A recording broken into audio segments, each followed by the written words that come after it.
Hello friends, எல்லோருக்கும் வணக்கம். Welcome to young investor channel. Actually market updates பார்த்துருப்பீங்க, last market updates. So இன்னைக்கு market leave Saturday. இதில் last market Nifty 183 பாயிண்ட்ஸில் close ஆச்சு. 24,004 points அந்த ரேஞ்சில் க்ளோஸ் ஆயிருக்கு. நெகட்டிவில் தான் க்ளோஸ் ஆச்சு. Sensex 720 points negative, 79,223 points. Nifty bank 50,988 பாயிண்ட்ஸில் க்ளோஸ் ஆச்சு. 616 points negative. Nifty IT 625 points நெகட்டிவ்ல க்ளோஸ் ஆச்சு. 43,726 பாயிண்ட்ஸில் க்ளோஸ் ஆச்சு. So overall FIIs DIIs data எடுத்து பார்க்கும்போது லாஸ்ட் மார்க்கெட்டில் எஃப்ஐஎஸ் 4,227 கோடிக்கு நெட் செல்லாக இருந்திருக்காங்க. டிஐஎஸ் பார்க்கும்போது 820 கோடிக்கு நெட் பையஸாக இருந்திருக்காங்க. ஸோ எஃப்ஐஎஸோட ஆட்டம் வந்து ஆரம்பமாயிடுச்சு மார்க்கெட்டில். ஸோ வெயிட் பண்ணி பார்க்கலாம் எஃப்ஐஎஸ் இதே ட்ரெண்டில் போகிறாங்களா, இல்லை வந்து அகைன் நம்ம மார்க்கெட்டில் பை பண்ணுவாங்களா அப்படின்னு சொல்லி. ஏன்னா கண்டினியூஸாக 3 நாள் மார்க்கெட் வந்து பார்த்தீங்கன்னா இந்த ஜான்வரியில் எஃப்ஐஎஸ் வந்து கொஞ்ச நாள் எஃப்ஐஎக்ஸ் ஆக்டிவில் பெருசாக இல்லை, ஆனால் வந்திருக்காங்க மறுபடியும். ஆனால் அதுக்கு முன்னாடி மார்க்கெட்டெல்லாம் நல்ல ஒரு பாசிட்டிவ் ட்ரெண்டில் இருந்த ஒரு 3 to 4 days. இப்போ எகைன் வந்து பார்த்தீங்கன்னா செல் பண்ண ஆரம்பிச்சிருக்காங்க. எகைன் செல் பண்ணுவாங்களா இல்லை வந்து பை பண்ணுவாங்களா அப்படின்னு சொல்லி வெயிட் பண்ணி பார்க்கலாம். ஸோ ஓவரால் இது வந்து எஃப்ஐஎஸ் டிஎஸ் டேட்டா. ஃபஸ்ட்டு பார்த்தீங்கன்னா மணப்புரம் ஃபினான்ஸ் 187 க்ளோஸ் ஆயிருந்துச்சு. ஒரு 1.5% நெகட்டிவ்ல தான் க்ளோஸ் ஆச்சு மணப்புரம் ஃபினான்ஸ். இதுக்கு ரீசன் அப்படின்னு சொல்லி பார்க்கும்போது ஒடிசாவில் சாம்பல்பூர் அப்படிங்கிற இடத்துல அந்த ஏரியாவோட நேம் வந்து பார்த்தீங்கன்னா புத்தராஜா அப்படிங்கிற ஒரு ஏரியாவில் ஆஃபீஸ் இருக்குது, மணப்புரமோட கோல்ட் லோன் ஆஃபீஸு. அங்கே வந்து பார்த்தீங்கன்னா ஆர்ம்டு ராபர்ஸ் வந்து, அதாவது கன் பாயிண்டில் ஆர்ம்டு ராபர்ஸ் வந்து கிட்டத்தட்ட 4 lakh ஒர்த்து கேஷும் கிட்டத்தட்ட 30 கிலோ கோல்டு வந்து பார்த்தீங்கன்னா லூட் பண்ணிட்டு போயிருக்காங்க அப்படின்னு சொல்லி அப்டேட் வந்துருக்குது. ஸோ இது வந்து எம்ப்ளாயிஸை கன் பாயிண்டில் அவங்க த்ரெட்டன் பண்ணி கிட்டத்தட்ட வந்து பார்த்தீங்கன்னா இவ்வளோ இது வந்து அங்கேருந்து எடுத்துகிட்டு போயிருக்காங்க. ஸோ இவங்க உடனே வந்து போலீஸ் ஆஃபீஸர்ஸ்க்கு எல்லாமே கம்ப்ளைண்ட் பண்ணி இன்வெஸ்டிகேஷன் ஸ்டார்ட் ஆயிருக்கு. பட் ஆக்சுவலி என்ன நடக்க போகுது அப்படின்னு சொல்லி தெரியல. மேபி கண்டுபிடிச்சிருவாங்க. ஏன்னா இவ்வளோ கோல்டு ப்ளஸ் வந்து இவ்வளோ கேஷ் வந்து லூட் பண்ணிட்டு போயிருக்கும்போது கன் பாயிண்டில் சிசிடிவி ஃபுட்டேஜ் வச்சு பார்த்தீங்கன்னா அவங்க ஈஸியாக கண்டுபிடிச்சிருவாங்கன்னு தான் நான் நினைக்கிறேன். இது வந்து ஒடிசாவில் நடந்த இன்சிடென்ட். பட் இது பெருசாட்டு மணப்புரம் ஃபினான்ஸ் அஃபெக்ட் பண்ணுமா அப்படிங்கிறது $1 million கொஸ்டின் தான். பெருசாக அஃபெக்ட் பண்ணாதுன்னு தான் நினைக்கிறேன். சம்வாட் 30 கிலோகிராம்னா எவ்வளோ வரும்? ஆக்சுவலி 1 கிலோகிராம் கோல்டே வந்து பார்த்தீங்கன்னா 75 lakh to 80 lakhs வரும். ஸோ இதில் ஒரு 8 கோடி நியர்லி ஒரு 25 to 30 crores அப்ராக்சிமேட்டாக போட்டாலுமே கூட வந்து பார்த்தீங்கன்னா வரும். பட் இது வந்து மணப்புரம் ஃபினான்ஸை பெருசாக அஃபெக்ட் பண்ணாது தான் நினைக்கிறேன். பட் இந்த இன்சிடென்ட் சீக்கிரம் கண்டுபிடிச்சிருவாங்க. ஸோ ஓவரால் இது வந்து மணப்புரம் ஃபினான்ஸில் வந்து அப்டேட். கடைசி க்ளோசிங் 187. மணப்புரம் ஃபினான்ஸ் வந்து நம்ம டவுன் ட்ரெண்டில் இருக்கும்போது நிறைய வாட்டி டிஸ்கஸ் பண்ணோம். அந்த டைம் ஆப்பர்ச்சுனிட்டியை மிஸ் பண்ணவங்க இப்போ கூட யூஸ் பண்ணலாம். பட் கீழே போச்சுன்னா ஃபீல் பண்ணக்கூடாது. ஸோ ஓவரால் இது வந்து மணப்புரம் ஃபினான்ஸை பொறுத்த வரைக்கும் அப்டேட். ஏன்னா இவங்களுக்கு ரைவல்ஸாக இருக்கிற முத்தூட் ஃபினான்ஸ் எங்கேயோ போயிடுச்சு. 1300 டிஸ்கஸ் பண்ணால் இப்போ 2200 தாண்டி ட்ரேட் ஆகுது மார்க்கெட்டில். நெக்ஸ்ட் பார்த்தீங்கன்னா இண்டஸ்இண்ட் பேங்க் ஆக்சுவலி மார்க்கெட்டில் நேற்று வந்து 1000 தாண்டி போச்சு. 1025 போனது கடைசியில் 997 க்ளோஸ் ஆச்சு. இண்டஸ்இண்ட் பேங்க்கில் முக்கியமான ஒரு அப்டேட் வந்திருக்கு. அவங்க Q3 அப்டேட் சொல்லியிருக்காங்க. இதில் அவங்களோட அட்வான்சஸ் 12% அதிகரிச்சிருக்கு. 3.67 lakh crore இருக்குது அப்படின்னு சொல்லி மென்ஷன் பண்ணியிருக்காங்க. நெக்ஸ்ட்டு குவார்டர் பேசிஸில் பார்த்தீங்கன்னா அவங்களோட க்ரோத் 3% தான் இருக்குது.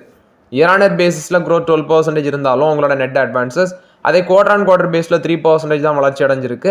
அதே டெபாசிட் பார்க்கும்போது 11% வளர்ச்சி அடைஞ்சிருக்கு அப்படின்னு சொல்லியிருக்காங்க. கரண்ட் அக்கௌண்ட் சேவிங்ஸ் அக்கௌண்ட் அந்த ரேஷியோ பார்க்கும்போது 34.9% இருக்குது. ப்ரீவியஸ் குவார்ட்டரில் 35.9% இருந்தது. இப்போ 34.9% குறைஞ்சிருக்கு அப்படின்னு சொல்லியிருக்காங்க. நெக்ஸ்ட்டு அவங்களோட மைக்ரோ ஃபினான்ஸ் லோனு கிட்டத்தட்ட 10 lakh micro finance bad loans வந்து பார்த்தீங்கன்னா 1573 கோடிக்கு ஆக்ஷன் ப்ராசஸில் விற்போம் அப்படின்னு சொல்லி அப்டேட் கொடுத்துருந்தாங்க. ஸோ ஃபுல் அண்ட் ஃபுல் வந்து பொட்டன்ஷியல் பையர்ஸை வந்து பிட்ஸ் வந்து இன்வைட் பண்ணியிருந்தாங்க 100% கேஷ் பேசிஸில். ரீசெண்ட் டேஸில் வந்து டிசம்பரில் ரிசர்வ் பேங்க் ஆஃப் இந்தியா இவங்களுக்கு பெனால்ட்டி இம்போஸ் பண்ணியிருந்தாங்க. 27.3 lakhs வந்து பெனால்ட்டி இம்போஸ் பண்ணியிருந்தாங்க. ஸோ ஓவரால் பெருசாக வந்து பார்த்தீங்கன்னா இண்டஸ்இண்ட் பேங்கோட Q3 பிஸ்னஸ் அப்டேட்ஸ் இல்லை. இதில் வந்து நம்ம ஃபஸ்ட்டு பார்க்கும்போது அவங்களோட நெட் அட்வான்சஸ் 12% வளர்ச்சி அடைஞ்சிருக்கு. ஆனால் அந்த current account savings account ratio வந்து பார்த்தீங்கன்னா குவார்டர் பேசிஸில் பார்க்கும்போது அடிதான் வாங்கியிருக்காங்க. ஸோ அந்த ஹையர் காஸ்ட் ரேஷியோ இது வந்து லோவஸ்ட் காஸ்ட் ஆஃப் ஃபண்ட் அதுதான் இண்டிகேட் பண்ணுது. ஸோ அதனால இவனியும் ஸ்டாக் ப்ரைஸ் இறங்க தான் சான்சஸ் இருக்குது. ஸோ வெயிட் பண்ணி பார்க்கலாம் எகைன் ஒரு ஆப்பர்ச்சுனிட்டி கிடைக்குதா அப்படின்னு சொல்லி. ஆனால் டெபாசிட் வந்து 11% வளர்ச்சி அடைஞ்சிருக்கு அப்படின்னு சொல்லி அப்டேட் கொடுத்துருக்காங்க. ஸோ ஓவரால் இது வந்து இண்டஸ்இண்ட் பேங்கை பொறுத்த வரைக்கும் அப்டேட் 997 இருக்குது. 927 தான் இவங்களோட 52 week லோன் நினைக்கிறேன். 997 தான் இவங்களோட 926. மேபி அந்த ட்ரெண்ட் மறுபடியும் வர சான்ஸ் இருக்குது. அதனால பொறுமையாட்டே இண்டஸ்இண்ட் பேங்கில் ஆப்பர்ச்சுனிட்டி யூஸ் பண்ணிக்கோங்க. சவுத் இந்தியன் பேங்க் நேற்று பார்த்தீங்கன்னா 27 ரூபாய் தாண்டிச்சு. 27 ரூபா 8 காசு போச்சு. கடைசியில் 26 ரூபா 96 காசில் க்ளோஸ் ஆச்சு. சவுத் இந்தியன் பேங்க் நேற்று 5% அப்பு, அதே மாதிரி முந்தின நாளும் 5% அப்பு. ஆஃப்டர் த இவங்களோட Q3 பிஸ்னஸ் அப்டேட்டுக்கு அப்புறம் சவுத் இந்தியன் பேங்க் நல்ல பெர்ஃபார்மன்ஸ் கொடுக்குறாங்க. ஸோ இந்த பேங்க் வந்து பார்த்தீங்கன்னா இந்த ட்ரெண்ட்லேருந்து இனி மேலே போக சான்சஸ் இருக்குது. மேபி Q3ல அவங்களோட ரிசல்ட்ஸும் நல்லா இருந்துச்சுன்னா இன்னும் நல்ல பெர்ஃபார்மன்ஸ் கொடுக்க வாய்ப்புகள் இருக்குது. இவங்களோட 52 ஹை 37 rupees அந்த ட்ரெண்டை கூட தாண்டி போக வாய்ப்புகள் இருக்குது. ஒருத்தர் சொல்லியிருக்காரு south Indian bank can accumulate 55 அப்படின்னு சொல்லியிருக்காரு. ஸோ நம்ம வெயிட் பண்ணி பார்க்கலாம் அந்த ரேஞ்ச் போகுதா அப்படின்னு சொல்லி. மேபி 52 ஹையெல்லாம் தாண்டி போக சான்சஸ் சவுத் இந்தியன் பேங்க்ல அதிகமாக இருக்குது. நெக்ஸ்ட் பார்த்தீங்கன்னா மார்க்கெட்டில் ஜெப்டோ வந்து ஐபிஓக்கான அந்த டிராஃப்டட் பேப்பர்ஸை வந்து பார்த்தீங்கன்னா மார்ச் டு ஏப்ரல் அந்த டைமில் வந்து ஃபைல் பண்ண இருக்கிறாங்க அப்படின்னு சொல்லி அப்டேட் கொடுக்குறாங்க. ஸோ இது ஜெப்டோ விரைவில் இந்தியன் மார்க்கெட்டில் ஐபிஓ இருக்கிறாங்க. நேற்று டாடா மோட்டர்ஸ் 4% மேலே போச்சு, ஹெச்டிஎஃப்சி பேங்க் 2.5% கீழே விழுந்துருந்துச்சு. இதில் டாடா மோட்டர்ஸ் 800 டச் பண்ணிட்டாங்க, ஹெச்டிஎஃப்சி பேங்க் 1749 ரூபாய் க்ளோஸ் ஆச்சு, 2.5% நெகட்டிவ்ல. டாடா மோட்டர்ஸ் கடைசியில் 790 க்ளோஸ் ஆச்சு. சிஎல்எஸ் என்ன பண்ணிட்டாங்கன்னா ஃபர்ஸ்ட் ஹெச்டிஎஃப்சி பேங்கை ஆட் பண்ணியிருந்தாங்க அவங்களோட போர்ட்ஃபோலியோவில். பட் ஆக்சுவலி அதை வந்து அவுட் பண்ணிட்டு டாடா மோட்டர்ஸை உள்ள கொண்டு வந்தாங்க. NTPC, Nestle, Britannia, Tata motors இது எல்லாமே அவங்களோட போர்ட்ஃபோலியோவில் ஃபோக்கஸ் பண்ணுறோம் அப்படின்னு சொல்கிறாங்க. பட் இதில் வந்து என்ன கேட்டால் Tata Motors and NTPC best, Nestle, பிரிட்டானியாலாம் வந்து வேல்யூஷன் நமக்கு ஃபேவராக இல்லை. அதனால் டாடா மோட்டர்ஸ், என்டிபிசி தான் பெஸ்ட்டு அவங்க எடுத்திருக்க போர்ட்ஃபோலியோலங்கிறது என்னோட கருத்து. நெக்ஸ்ட் ஒருத்தங்க கமெண்ட்ல கேட்டிருக்காங்க, bro actually I have 8,000 now, how I invest this money in stock bro அப்படின்னு சொல்லி. என்ன கேட்டால் நான் சொல்கிறது என்னோட ஒப்பீனியன் சொல்கிறேன். அந்த Reddy's, Natco pharma, next Tata motors இப்போதைக்கு பெருசாக டக்குனிலாம் மேலே போகாது, அது ஒரு லாங் டேர்மில் தான் பெஸ்ட்டாக இருக்கும். ரெட்டிஸ், நாட்கோ ஃபார்மா இந்த ரெண்டுமே இப்போ இருக்க ட்ரெண்டில் பெஸ்ட்டாக தோணுது. அதே மாதிரி பேங்க்ல சவுத் இந்தியன் பேங்க் அது ஓகேவாட்டு தோணுது. ஸோ ஓவராலாட்டு இந்த மாதிரி செக்டரில் ஃபோக்கஸ் பண்ணுங்கள்.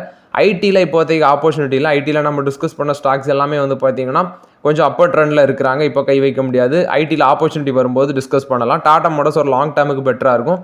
இப்போ வரத்துக்கு அது கொஞ்சம் மேலே போகிறது $1 million கொஸ்டின் தான். மேலே போனாலும் பெருசாக ரிட்டர்ன்ஸ் வராது. லாங் டேர்முக்கு ஒரு நல்ல ரிட்டர்ன்ஸ் டாடா மோட்டர்ஸ் கொடுக்கும்.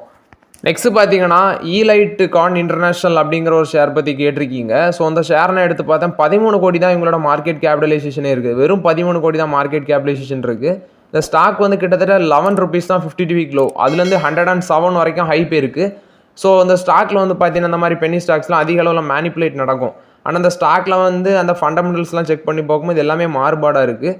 ஸோ இந்த மாதிரி ஸ்டாக்ஸ்லாம் இன்வெஸ்ட்மெண்ட் பண்ணுறது ரிஸ்க்காக தான் அமையும். ஒரு டைம் மேலே போகும், கடைசியில் பொத்துன்னு விழும், அந்த டைமில் மாட்டினீங்கன்னா அவ்வளோதான். ஸோ இதனால தான் பென்னி ஸ்டாக்ஸ்லாம் அவாய்ட் பண்ணுறது நல்லது. ஆல்ரெடி மிஸ்டன் ஃபுட்ஸ் இப்படிப்பட்ட பென்னி ஸ்டாக்ஸ்லாம் போட்டு நான்லாம் ஏமாந்துருக்கிறேன். நிறைய பேர் நம்ம சப்ஸ்கிரைபர்ஸ் கூட ஏமாந்துருக்காங்க. அதனால பென்னி ஸ்டாக்ஸ் பக்கம் போகிறத அவாய்ட் பண்ணுங்கிறது என்னோட கருத்து.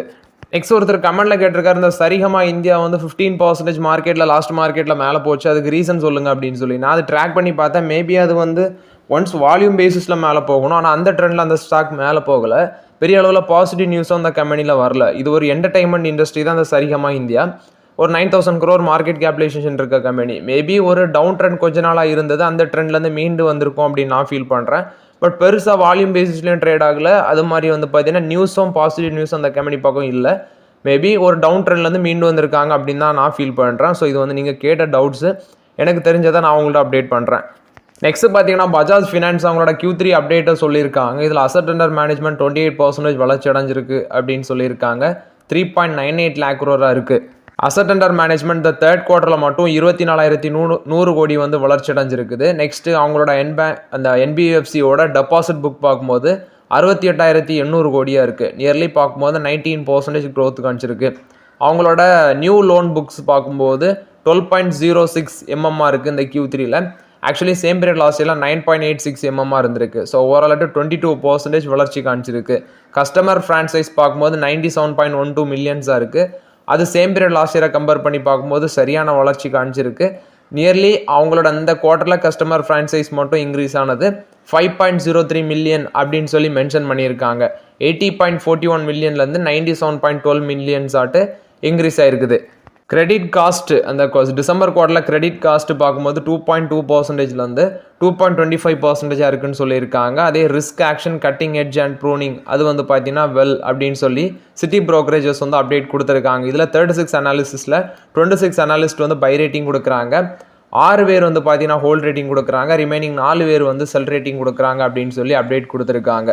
ஸோ ஓவராலாட்டு சிட்டி என்ன சொன்னாங்கன்னா சிட்டியும் பை ரேட்டிங் தான் கொடுத்தாங்க. 8,150 ரூபா பெர் ஷேர் வரைக்கும் போகும் அப்படின்னு சொல்லி சிட்டி அப்டேட் கொடுத்துருக்காங்க. ஆனால் இதில் அப்டேட் எல்லாமே பார்க்கும்போது இவங்களோட Q3 பிஸ்னஸ் அப்டேட் நல்லா தான் இருக்குது. எல்லாமே நல்ல ஒரு க்ரோத் காமிச்சிருக்கு.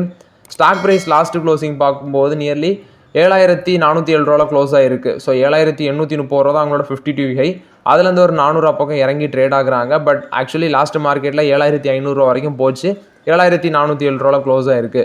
இப்போ இருக்க வேல்யூஷன்லாம் அந்த பஜாஜ் ஃபினான்ஸ்லாம் கை வைக்க முடியாது.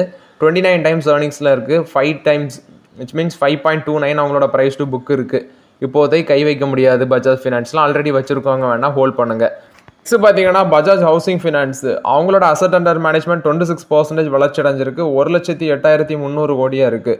அடுத்தது அவங்களோட அசட் அண்டர் மேனேஜ்மெண்ட் இந்த குவார்ட்டரில் மட்டுமே 5,730 கோடி அதிகரிச்சிருக்கு அப்படின்னு சொல்கிறாங்க. லோன் அசட்ஸ் பார்க்கும்போது 95,550 crores இருக்குது. அது சேம் பீரியட் லாஸ்ட் இயரில் 73,197 கோடியிலேருந்து இந்த ட்ரெண்ட் வரைக்கும் இன்க்ரீஸ் ஆயிருக்காங்க. நெட் ப்ராஃபிட் லாஸ்ட் குவார்ட்டரில் அவங்க போஸ்ட் பண்ணும்போது 21% வளர்ச்சி காமிச்சிருந்தாங்க. செப்டம்பர் குவார்ட்டரில் 545 கோடியாக இருந்துச்சு. ரெவன்யூவும் பார்த்தீங்கன்னா 21% மேலே அதிகரிச்சிருந்துச்சு. ஸோ அதே ட்ரெண்ட் வந்து பார்த்தீங்கன்னா இந்த குவார்ட்டர்லேயே மேபி அவங்க காட்டுறதுக்கு அதிக சான்சஸ் இருக்குது. ஒரு நல்ல க்ரோத் உள்ள கம்பெனி தான் அந்த Bajaj housing finance. Asset under management 26% வளர்ச்சி. அசட் அண்டர் மேனேஜ்மெண்ட் இந்த குவார்ட்டரில் மட்டும் 5,730 கோடி இன்க்ரீஸ் ஆயிருக்குது. ஸோ மேபி வந்து பார்த்தீங்கன்னா நெக்ஸ்ட் குவார்ட்டர் அவங்க நல்ல ரிசல்ட்ஸ் போஸ்ட் பண்ண சான்சஸ் இருக்குது. ஸ்டாக் ப்ரைஸ் 126 ரூபாயில் இருக்குது. பட் வேல்யூஷன் ரொம்ப ஹை. பஜாஜ் ஃபினான்ஸோட அதிகம். பி ரேஷியோ 60 இருக்குது, 60.66 இருக்குது. ப்ரைஸ் டு புக் 5.59 இருக்குது.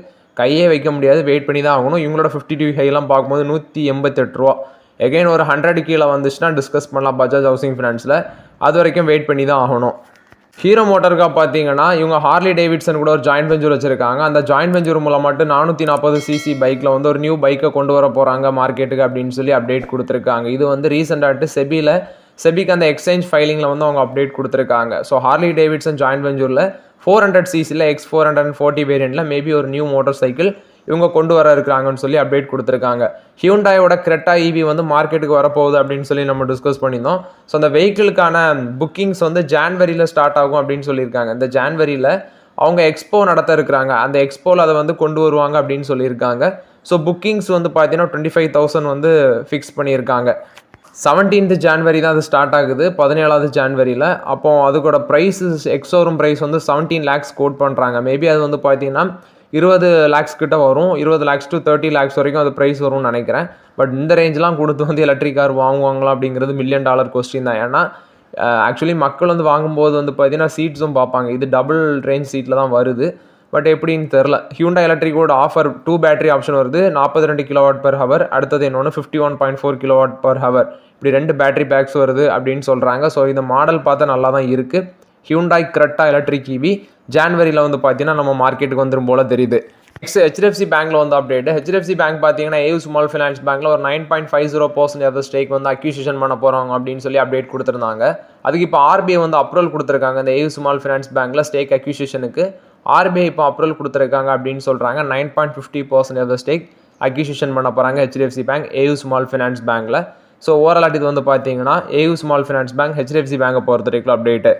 அது மட்டும் இல்லாமல் HDFC பேங்க் கோட்டக் மஹிந்திரா பேங்க்லையும் கேபிட்டல் ஸ்மால் ஃபைனான்ஸ் பேங்க்லையும் வந்து பார்த்தீங்கன்னா நீலி ஸ்டேக் அக்யூசிஷன் பண்ண போகிறதையும் அப்டேட் கொடுத்துருந்தாங்க. ஸோ இப்போ வந்து AU ஸ்மால் ஃபைனான்ஸ் பேங்க்லையும் பண்ணுறோம் அப்படின்னு சொல்லியிருக்காங்க. ஸோ ஓகே ஃப்ரெண்ட்ஸ், ஆக்சுவலி இந்த வீடியோவில் சில இம்பார்ட்டன்ட் அப்டேட்ஸ் எல்லாமே டிஸ்கஸ் பண்ணோம். இந்த வீடியோ உங்களுக்கு பயனுள்ளதாக இருக்கும்னு நினைக்கிறேன். பயனுள்ளதாக இருந்துச்சுன்னா லைக் பண்ணுங்கள், சப்ஸ்கிரைப் பண்ணுங்கள், கமெண்ட் பண்ணுங்கள். Okay friends, thank you.